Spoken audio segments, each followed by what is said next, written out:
Diagnostic fault code P0001 is indicative of a potential open circuit condition between a vehicle's PCM or ECM and fuel volume control regulator. In automotive applications that use both high and low pressure fuel pumps, a fuel volume control regulator is used to control fuel rail pressures. The operating software of a vehicle interprets this code as an open circuit because it thinks it has lost effective communication with the fuel volume control regulator. As a result, when prompted to do so by a vehicle's PCM or ECM, the fuel volume control regulator is unable to react as it normally would under various operating demands. P1 is a less frequent error code and is more frequently seen on cars with gasoline direct injection and common rail diesel engines. Symptoms: P1 is a diagnostic fault code that frequently has one or more secondary symptoms, some of which are typically more noticeable than others. When trying to quickly diagnose the problem at hand, being able to recognize these symptoms frequently proves to be essential. Several of the most typical DTC P1 symptoms include the ones listed below: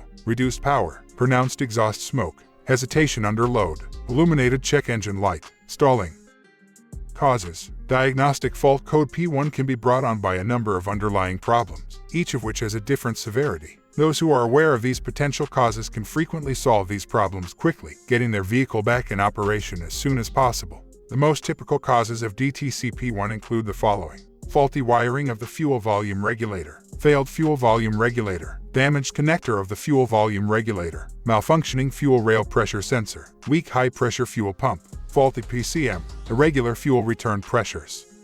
How to fix: you can use the steps below to help you diagnose the P1 fault code on your car. Before attempting any such repairs, always make sure to refer to all pertinent factory-specific service literature for your particular model of vehicle. Scan for additional DTCs. Use an OBD-II scan tool to check for any additional fault codes before starting the diagnostic procedure. Before continuing, any such active codes that are found need to be thoroughly diagnosed. Inspect FVCR wiring. Next, carefully examine the wiring pigtail that connects to the fuel volume control regulator valve in your car. Any indications of damage to this wiring or any associated connectors should be noted and fixed. Force actuate FVCR. You must connect an appropriately rated fuel pressure gauge to your car's fuel rail in order to conduct further diagnostics. Then, using a bidirectional scan tool, this gauge will be watched while forcing the FVCR. Readings of fuel rail pressure should react as anticipated to all forced actuated inputs. Quantify test data. If forced actuation of the FVCR did not result in the desired response from the fuel rail pressures, then a suspect open circuit or faulty FVCR would need additional voltage or ground verification using a multimeter.